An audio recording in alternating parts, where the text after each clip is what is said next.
Hello, everyone. It's Allyson Schramm. Thank you for being here.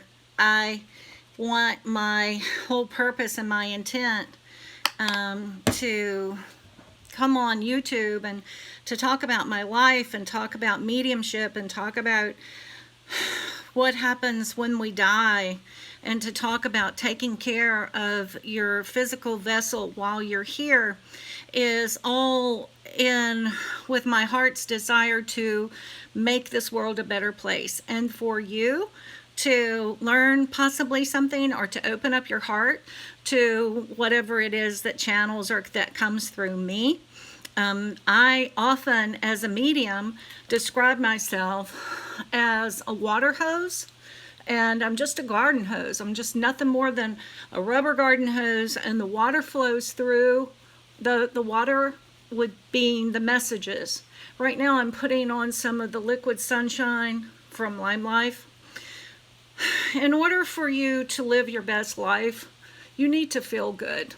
You need to know that you look good, feel good, and organic botanical skincare is my go-to with LimeLife by Allyson. So anything that you see me using here is something that I represent through LimeLife by Allyson. So this is the bronzer, and when you are wearing something low cut, this is waterproof, this liquid sunshine, and it comes in 3 different colors, and it's just, I think it's beautiful, and just you can structure your face, and give yourself a little more bone structure than what you may have. But I started earlier today with my makeup and the primer we talked about last night. Mr. Charlie and I talked about the primer, or preparing the face for the dead, preparing the face for those who are living, that they both begin with primer. Our makeup primer for the living with LimeLife by Allyson is 19% zinc. It is vitamin C. It's all natural. It does not harm or kill coral or the water, marine life. It is vegan. It's Leaping Bunny certified. It has no toxins, no chemicals, no preservatives. It is a moisturizer, and it is the first thing that you put a primer. It's a primer, and it is a sunscreen. So please consider, I'm telling you for a fact, this stuff is the bomb. If you start your face at the beginning of the day with your moisturizer, that is your sunscreen, your makeup will not move.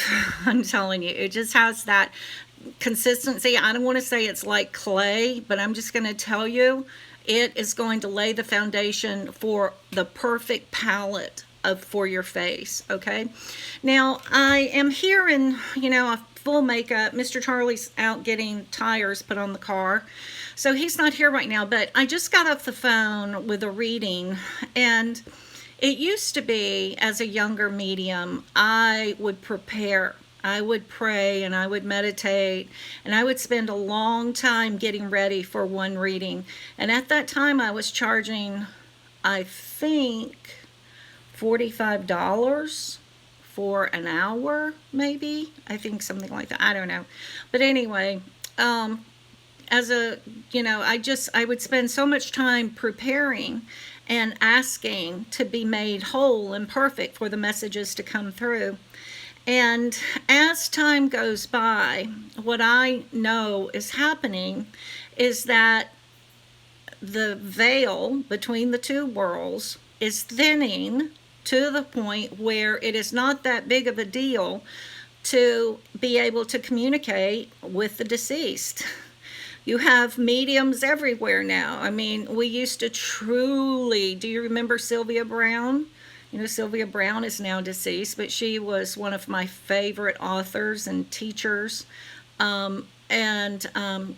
James Van Prague is still alive and kicking.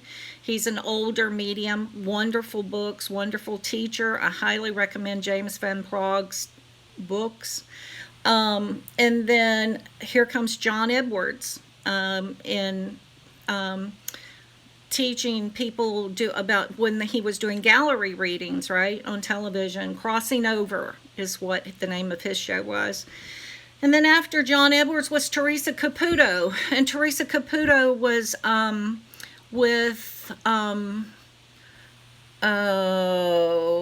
the same channel that Honey Boo Boo was. What I can't remember right now. Discovery, yeah, Discovery? I think it was Discovery. I'm not sure. Well, anyway, if you are the least bit interested in mediumship, in delivering messages from the other side, then you have your favorite mediums, I'm certain. There's even been a younger guy, I think, out of LA that everyone was all crazy about. And I am kind of, I don't want to say I'm over it, but it no longer has the nostalgia of being different. Mediumship started, as far as we know on record, back in the late 1800s in New York, where some sisters started talking to the deceased and asked them to tap. They would hear tappings, so they started talking to the non-physical.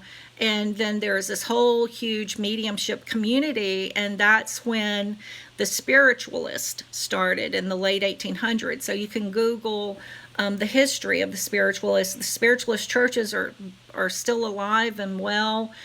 Google Spiritualist Churches of America. There are spiritualist church camps in different parts of the United States where you can go and have all types of readings done and mediumship work done as well. One is in, oh my goodness, there's one in Indiana and there's one in Florida and Roanoke, Virginia, Metaphysical Churches of America. Google that also. But anyway, that's where I get my training, and that's where I come from.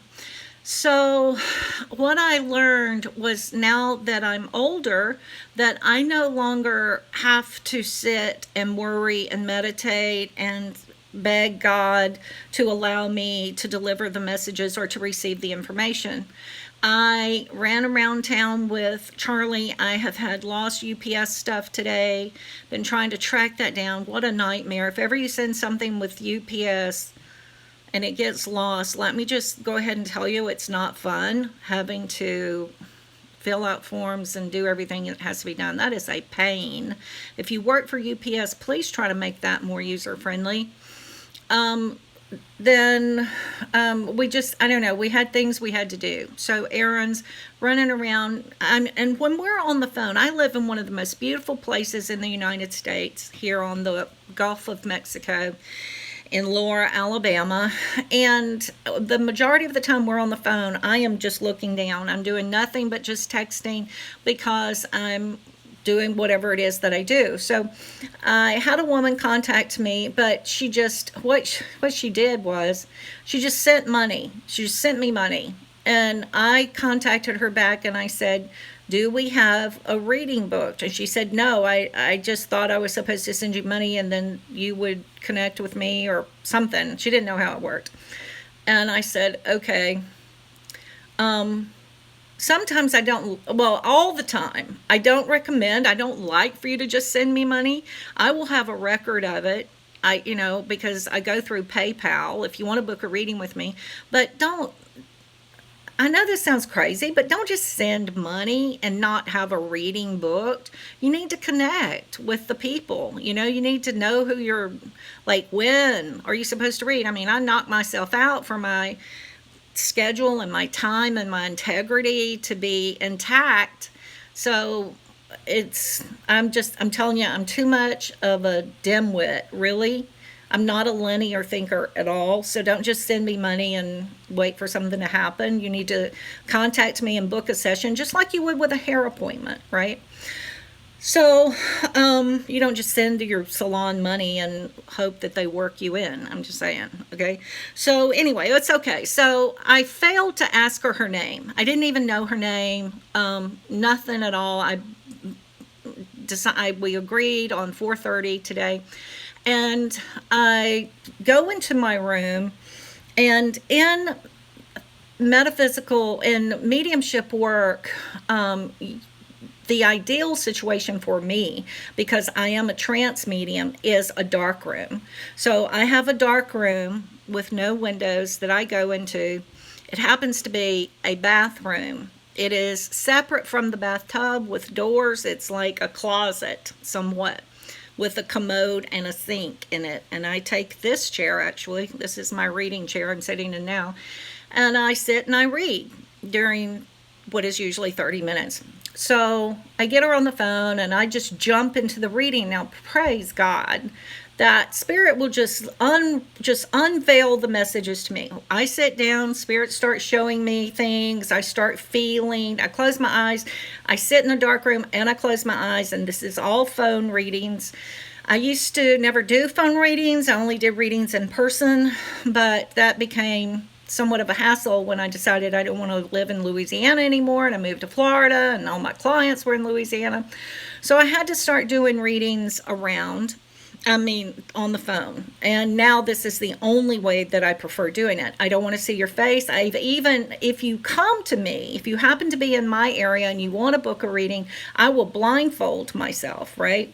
Because I don't want to know. I'm going to see if I can plug my phone in while I don't know if this is going to work or not, but I don't want to read your face. I don't want to know who you are. Like today with me doing this reading with this woman, I didn't even ask her name.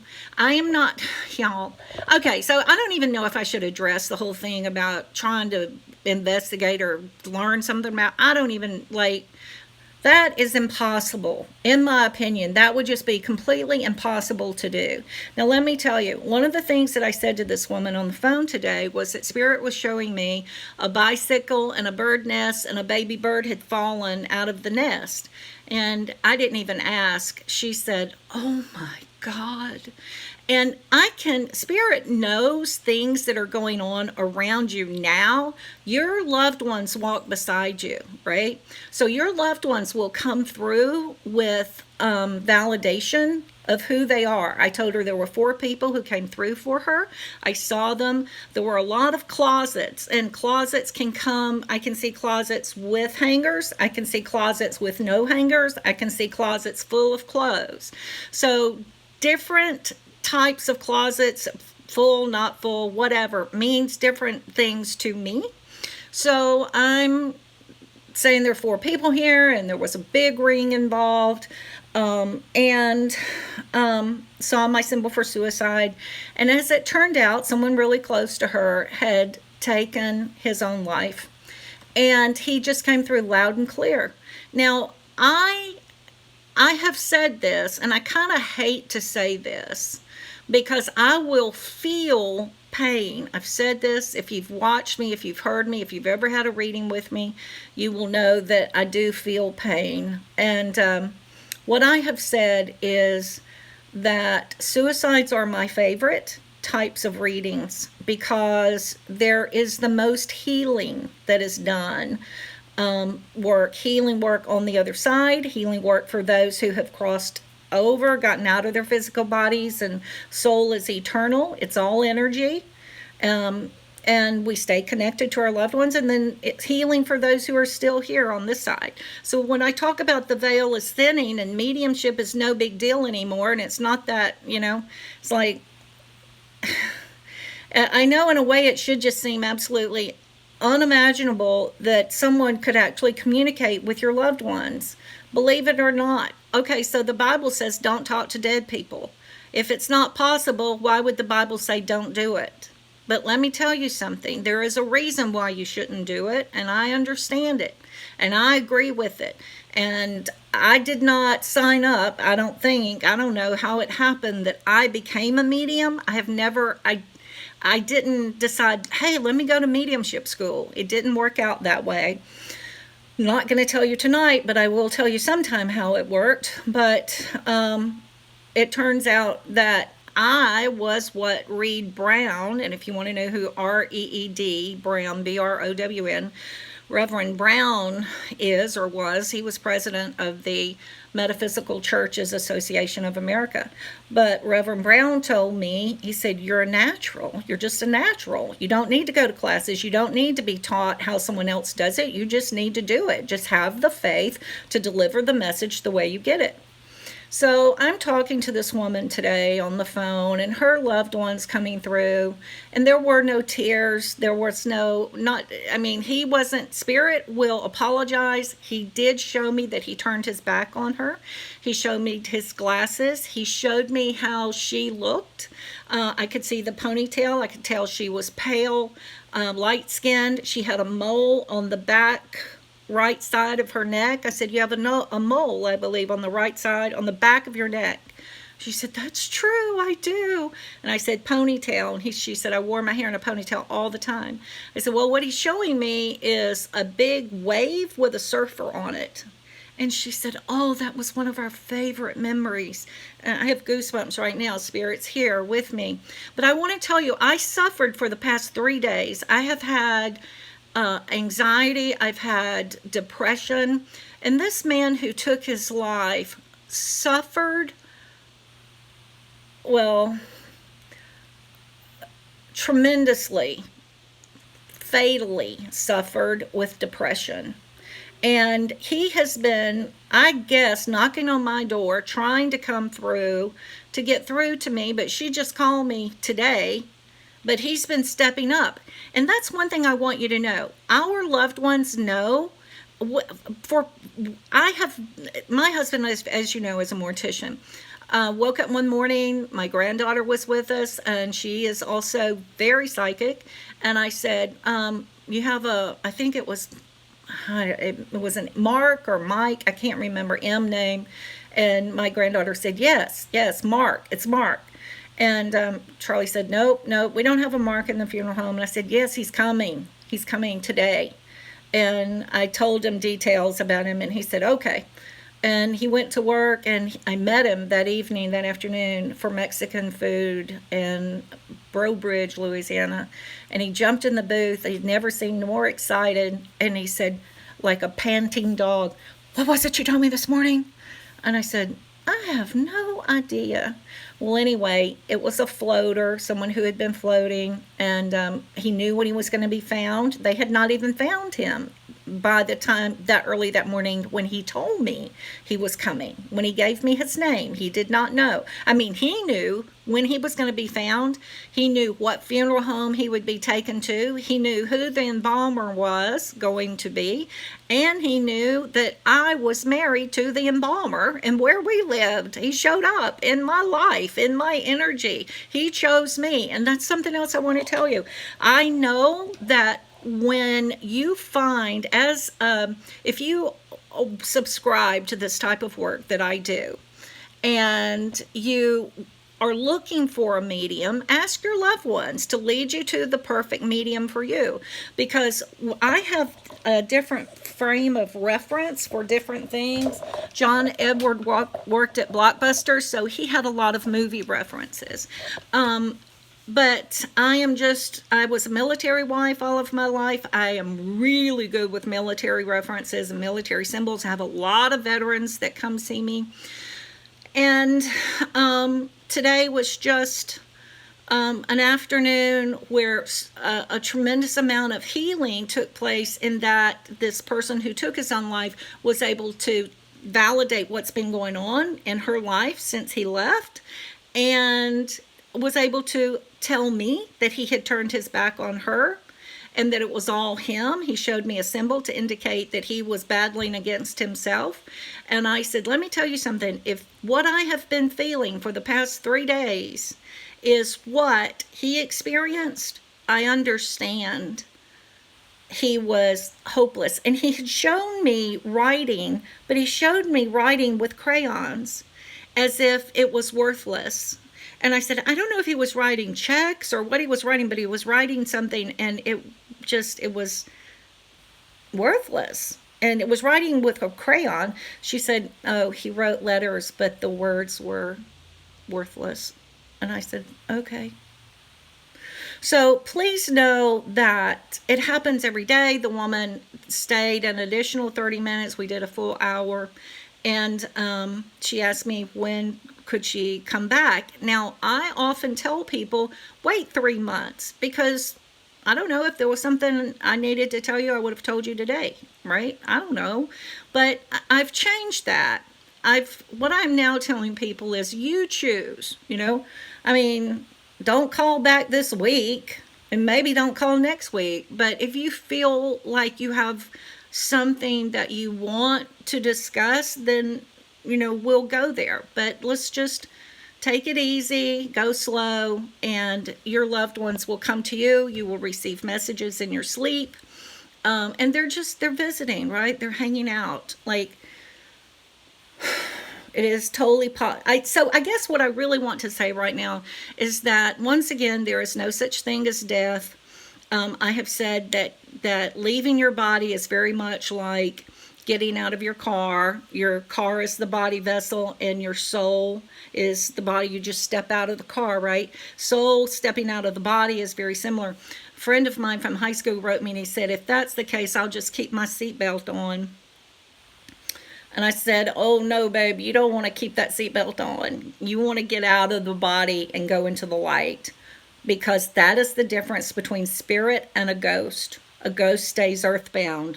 Unfasten your seatbelt and get out of the car. So if you understand that, I am saying, go to the light. Leave your body. It's done. It's okay to croak. Croaking is good, as Esther Hicks would say. All right, I'll be back. My phone's dead. All my love.